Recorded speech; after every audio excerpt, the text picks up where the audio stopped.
baik.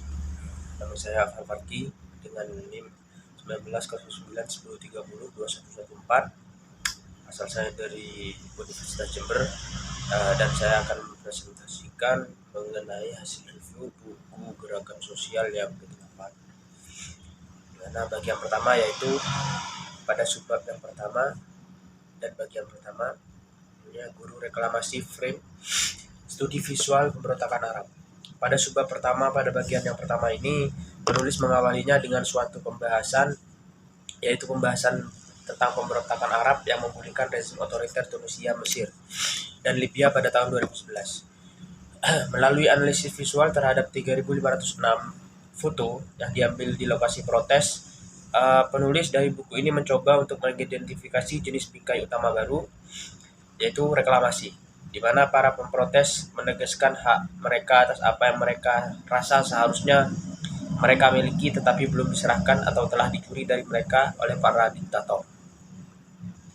Dalam kasus yang telah dipertimbangkan oleh penulis di sini, di mana para pemprotes mengklaim kembali hak-hak mereka atas 1. Integritas pemerintahan, 2. Kebanggaan bangsa, dan 3. Harkat dan martabat para korban kekerasan negara. Penulis kemudian berpendapat bahwasanya ini membantu penulis, masalah reklamasi dan sebagainya itu membantu penulis dalam memahami bagaimana para pemprotes mempertahankan mobilisasi selama berhari-hari dan berminggu-minggu dalam menghadapi penindasan brutal. Penulis menyarankan bahwasanya ini membuka jalan untuk penelitian tentang proses rezim otoriter. Bahkan kasus ini kemudian yang dimana protes musim semi Arab ini mengguncang seluruh wilayah dunia. Mereka mewakili mobilisasi massa yang terjadi dengan kecepatan yang menakjubkan, menyapu beberapa negara, menghadapi represi brutal, melibatkan konstituen yang beragam, berhasil menjatuhkan rezim otoriter, tidak memiliki kepemimpinan organisasi yang kuat, dan meledak sebagai kejutan bagi sebagian besar pengamat nasional dan internasional. Dan berlanjut kepada subbab yang kedua, masih dalam bagian yang pertama. Di sini penulis mencoba untuk mengawali pembahasan, yaitu dengan membicarakan mengenai terjadinya beberapa dekade penurunan tingkat pemogokan di dunia industri. Beberapa tahun terakhir telah terlihat gelombang pemogokan militan di selatan global, pemogokan politik di Eropa, dan pemogokan tidak konvensional di sektor non-serikat di Amerika Serikat. Dalam buku ini, penulis kemudian meninjau kekuatan dan batasan historis dari tradisi teori pemogokan di Amerika Serikat, membangun pendekatan sumber daya yang muncul. Kemudian penulis mengusulkan model berdasarkan pandangan multidimensi kekuasaan, asosiasi, sumber daya kekuasaan, dan arena konflik dalam ekonomi, negara, dan masyarakat sipil. Dekade pertama abad ke-20 telah menunjukkan serangkaian pola yang berbeda dari teori pemogokan tradisional. Di Amerika Serikat, pemogokan konvensional yang besar hampir menghilang, rata-rata 269 penghentian kerja besar yang melibatkan 1.000 atau lebih pekerja terjadi setiap tahun selama tahun 70-an sampai 2000-an. Jumlah itu turun menjadi 17-an di Amerika Serikat. Beberapa serikat pekerja terus mogok dan menang.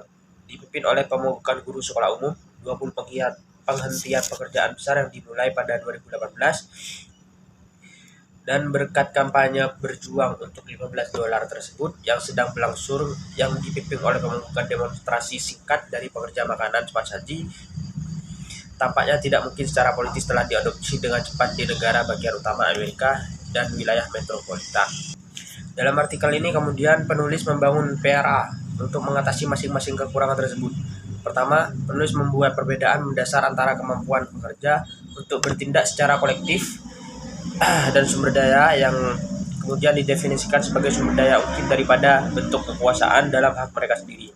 Kedua, pendekatan penulis mengurangi taksonomi sumber daya yang berkembang biak menjadi 3 jenis utama: struktural, hukum, dan diskursif. PRA ini sendiri adalah pendekatan yang menarik, terutama karena menjanjikan untuk memperjelas bagaimana sumber daya yang tersedia untuk gerakan buruh tertanam dalam struktur sosial tertentu. Lanjut kepada subbab yang ketiga, di mana penulis kembali melanjutkan penjelasannya, yaitu dengan diawali dengan di mana penulis mencoba memeriksa mengapa beberapa kelompok menggunakan kekerasan sementara yang lain menggunakan non-kekerasan ketika mereka mendorong perubahan politik besar.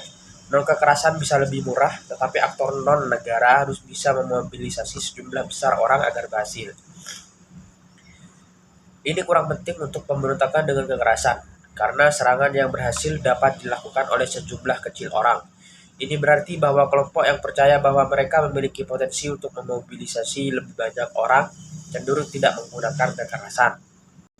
Penulis kemudian berpendapat bahwasanya pilihan antara non-kekerasan dan kekerasan adalah keputusan instrumental dari pihak atau non-negara berdasarkan taktik mana yang dipandang lebih mungkin untuk meningkatkan kemungkinan mendapatkan konsensi dari negara. Melaksanakan taktik non-kekerasan pada umumnya lebih murah bagi kelompok daripada penggunaan kekerasan, tetapi jumlah pendukung yang dimobilisasi oleh suatu kelompok sangat penting bagi keberhasilan organisasi non-kekerasan. Kemudian berlanjut kepada subbab yang keempat, di mana penulis di sini menjelaskan mengenai tentang penulisan ini. Membahas pendekatan paradigmatik untuk memahami kekuatan dalam gerakan non-kekerasan, mengidentifikasi batasan konseptual untuk menjelaskan stratifikasi di antara para penentang non-kekerasan. Para sarjana telah lama memperdebatkan sumber dan sifat kekuasaan dalam pemerintahan. Studi tentang kekuasaan negara cenderung berpusat pada perincian asal-usul institusional dari pengaruh dan perubahan politik dalam studi gerakan sosial dan sebagainya. Ilmuwan sosial mengkonseptualisasikan nirkekerasan sebagai bentuk pembuatan klaim yang terdiri atas dari setidaknya satu atau kadang-kadang semua dari 4 jenis upaya perubahan politik. 1. Protes dan bujukan, termasuk pawai, rapat umum, dan bentuk-bentuk advokasi publik yang bermuatan simbolis. 2. Non-kooperatif. 3. Intervensi. Dan keempat, pembangunan institusi alternatif.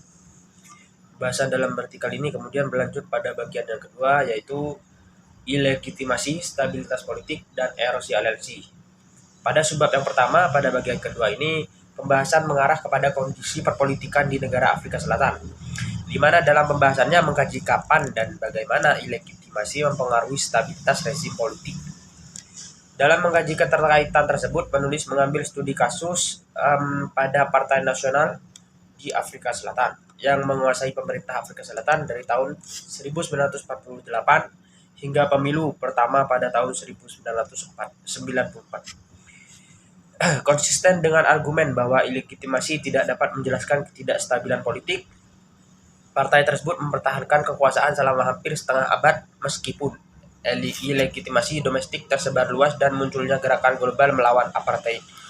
Berlanjut kepada pembahasan subbab kedua, di mana yang tetap bagian kedua, di mana pembahasan mengarah pada tradisi mengkonsumsi dan berburu ikan paus yang bertentangan pada pelestarian ekosistem.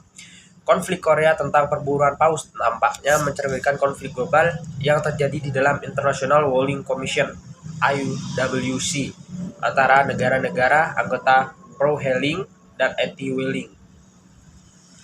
Secara khusus, IWC telah berfungsi untuk menyebarluaskan norma anti perburuan ikan paus di tingkat global ketika negara-negara anggota memilih untuk menghentikan penangkapan ikan paus yang sekarang disebut sebagai moratorium penangkapan ikan paus komersil. Kebangkitan ikan paus Korea menggambarkan bahwa pentingnya norma global tidak melekat pada norma itu sendiri. Justru yang penting adalah tindakan yang diambil oleh para aktivis untuk membuat sebuah bingkai menjadi menonjol atau syarat dengan relevansi yang jelas dengan mereka yang ingin mereka pengaruhi. Kemudian pembahasan berlanjut kepada subbab yang ketiga pada bagian kedua. Pembahasan ditekankan pada kebebasan beragama pada Universitas Vanderbilt. Sebagian beasiswa tentang gerakan berbasis kampus berfokus pada masalah mobilisasi daripada hasil. Lebih jauh, relatif sedikit studi yang mempertimbangkan karakteristik khusus dari perguruan tinggi dan universitas yang mempengaruhi hasil gerakan berbasis kampus.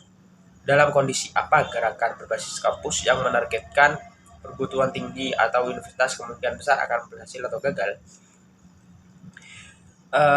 Menurut dalam teori proses politik McAdam 1982 menyarankan bahwasanya gerakan sosial yang menargetkan negara dapat berhasil ketika peluang politik ada, sumber daya asli tersedia untuk penentang, dan peserta potensial mengalami pembebasan kognitif.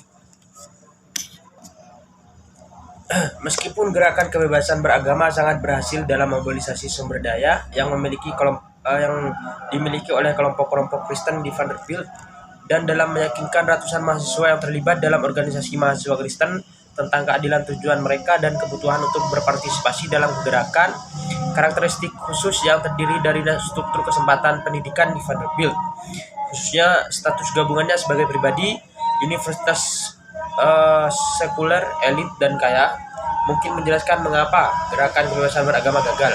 Karena Vanderbilt tidak memiliki kewajiban hukum atau konstitusional untuk mengakomodasi klaim kebebasan beragama, tidak memiliki afiliasi keagamaan yang membuatnya bersimpati pada klaim kebebasan beragama, kemudian termasuk dalam tingkat universitas elit yang sebagian besar mendukung hak LGBT dan memiliki dana abadi yang cukup besar untuk memungkinkannya menolak kampanye donor kebebasan beragama, akhirnya menolak tuntutan gerakan kebebasan beragama.